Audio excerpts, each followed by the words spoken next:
So Donald Trump just demanded control of Canada's pork industry, not a tariff. Renegotiation, not a request for better. Market access, not a proposal for joint processing agreements or supply guarantees. Control. A sitting American president publicly demanded operational control over the domestic agricultural industry of a sovereign allied nation, its farms, its processing facilities, its export allocations, its production priorities, as though Canadian livestock were an American asset that had somehow been misplaced north of the border. His exact words delivered during a press conference in the East Room of the White House. Canada's pork industry should be serving American interests. We're their biggest customer. We should have control over supply allocations. We should have oversight of production, and we should have the final say on where Canadian pork goes. If they want access to American markets, they give us control. That's the deal. Mark Carney's response was one word: no. And then he did something far more devastating than refusing. He redirected Canada's entire pork export supply away from the United States and toward international buyers who had been waiting for exactly this opportunity. Within 72 hours, Canada announced preferential pork supply agreements with the European Union, Japan, South Korea, Mexico, the Philippines, and the United Kingdom that collectively absorbed the full volume of pork previously flowing south to American buyers. American grocery stores, already strained by 18 months of trade war, inflation across dairy, eggs, cooking oil, and a dozen other categories, started bleeding out. Pork shelves emptying, bacon disappearing, purchase limits appearing on ribs, chops, and ground pork for the first time since the worst days of the pandemic, not because of a drought, not because of a disease outbreak, not so because of a supply failure, because the President of the United States demanded to own what he was already receiving, and the demand is what killed the supply. Warren Buffett said, "This is the oldest and most devastating mistake in negotiation, demanding formal control of something that's already flowing to you freely," and then explained why the demand itself, not the refusal, is what caused the crisis. But it's what Carney said when a reporter read Trump's demand back to him word for word, 12 words, delivered with the controlled finality of a man closing a door that will not reopen, that tells you this crisis was self-inflicted from the first syllable. When you hear what Trump specifically demanded, why Carney's refusal triggered an immediate and permanent pork redirection, and what the empty shelves in your grocery store mean for the price of every meal your family cooks this month, you'll understand why this isn't a trade dispute. This is what happens when a president confuses being a customer with being an owner, and 300 million Americans pay the price for the confusion. Hit subscribe because the grocery shelves are emptying right now, and the bleeding has not stopped. Let me take you through exactly what Trump demanded, because the language tells you everything about the miscalculation that will define this chapter of the trade confrontation. The demand came during a scheduled press conference on trade policy, but the specific language about Canadian pork was not in the prepared remarks. It was volunteered extemporaneously in response to a question about food prices. A reporter asked about rising meat costs, and Trump pivoted to Canada with the confidence of a man who has not been told by his advisors that what he is about to say will trigger a catastrophe. Canada's pork industry should be serving American interests, he said.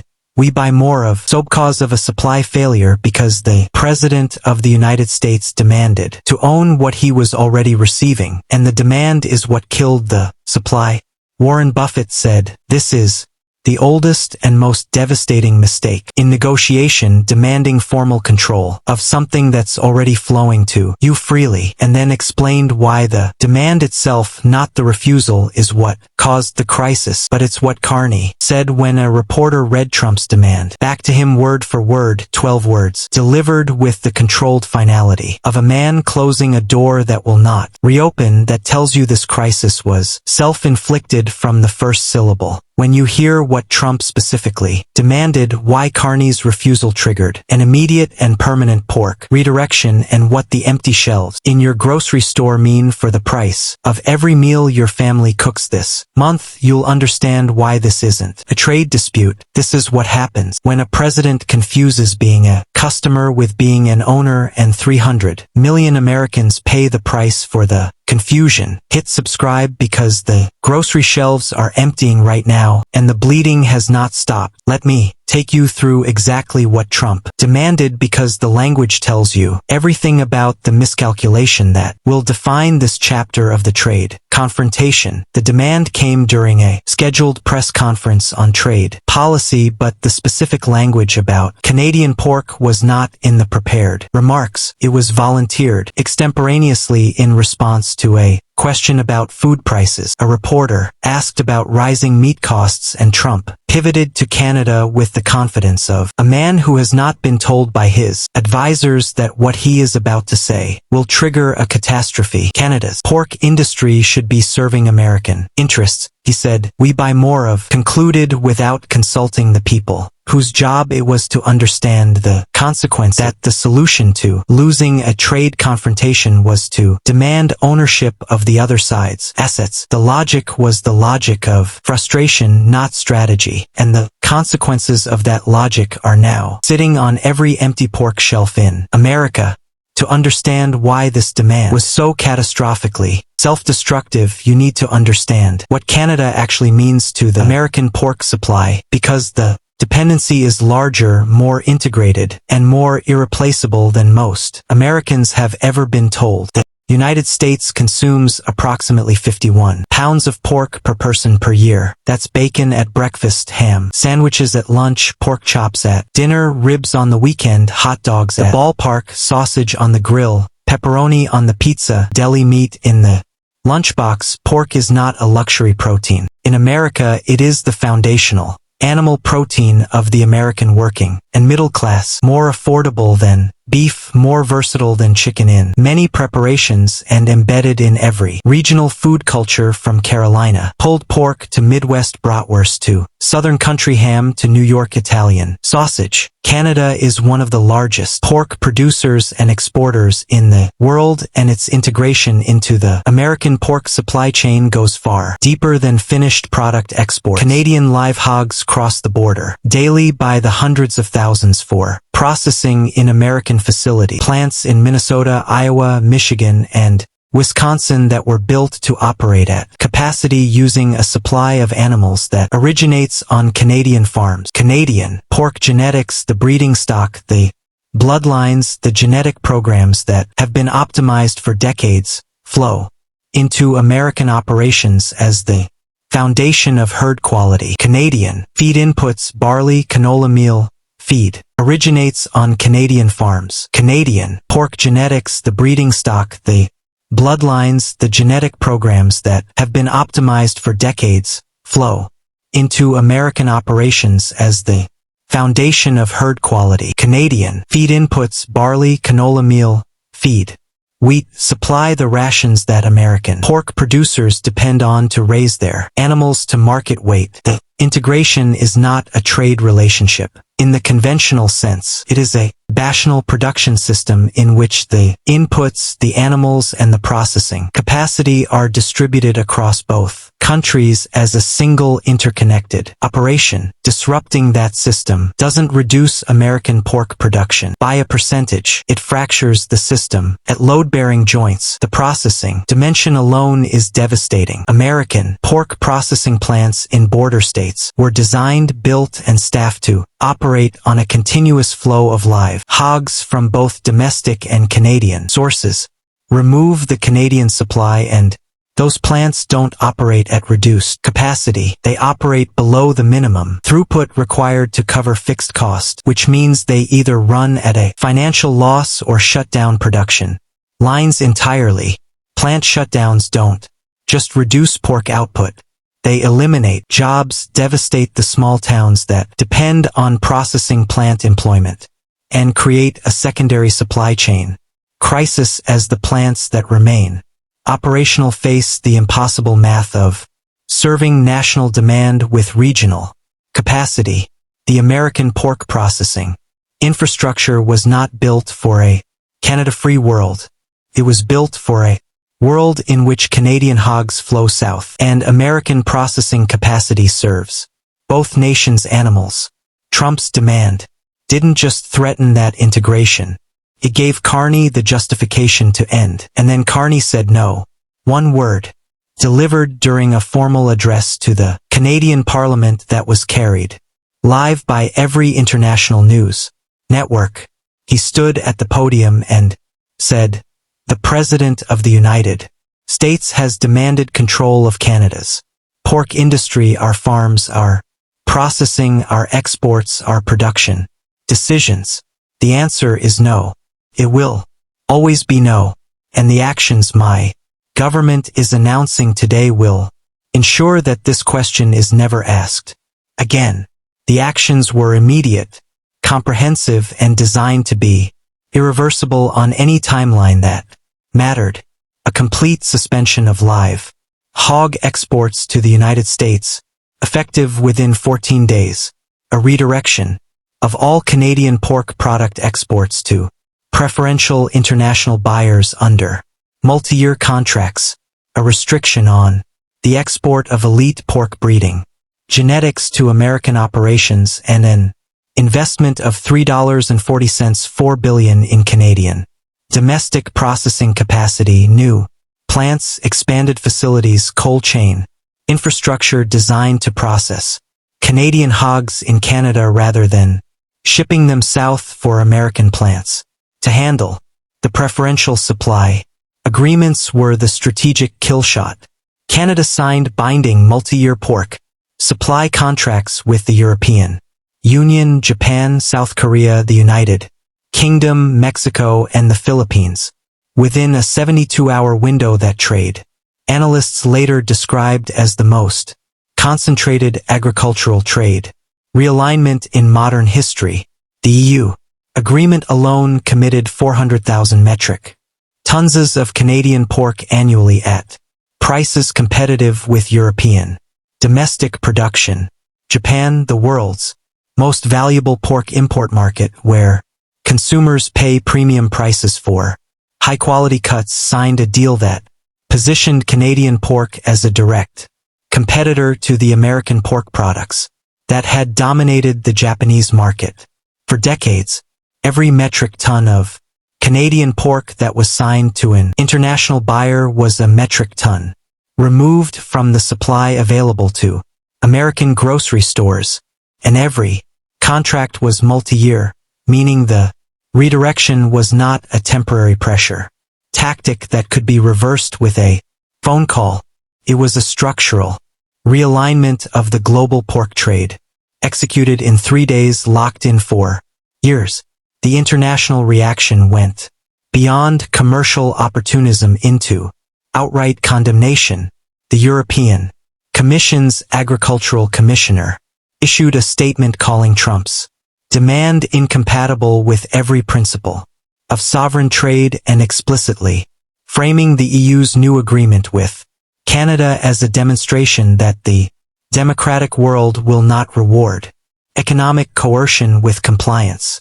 Japan's trade minister said publicly that the demand had accelerated conversations that were already underway about reducing reliance on American agricultural supply chains, and that the Canadian pork agreement was the first of several structural realignments Japan intends to make in its food import strategy. The United Kingdom, Australia, and New Zealand issued a joint statement affirming the sovereign right of every nation to control its own domestic agricultural production, language that was diplomatically unremarkable but politically devastating because it confirmed that America's closest allies viewed the demand as illegitimate.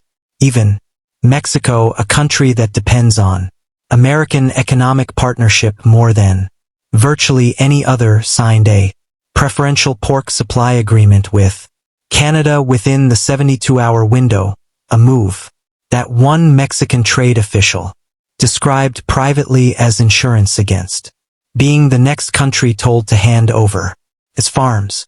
And within days, American grocery stores started bleeding out.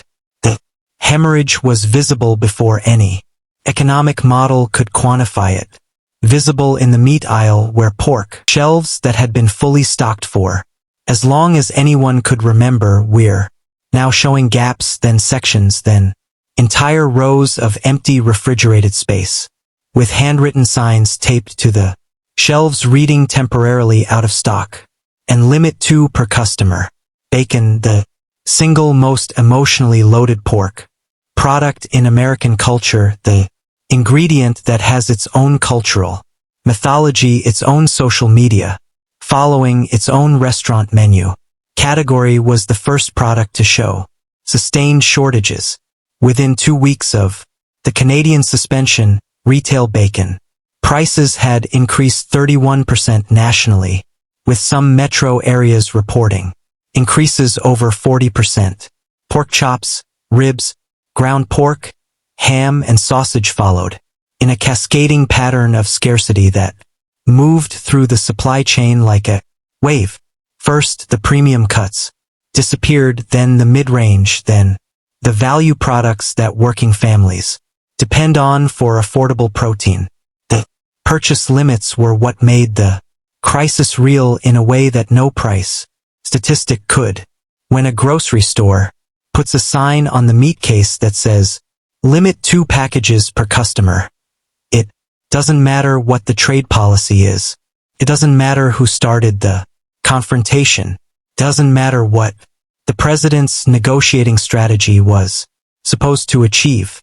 What matters is that a family standing in a grocery aisle is being told they cannot buy enough pork to feed their household for the week.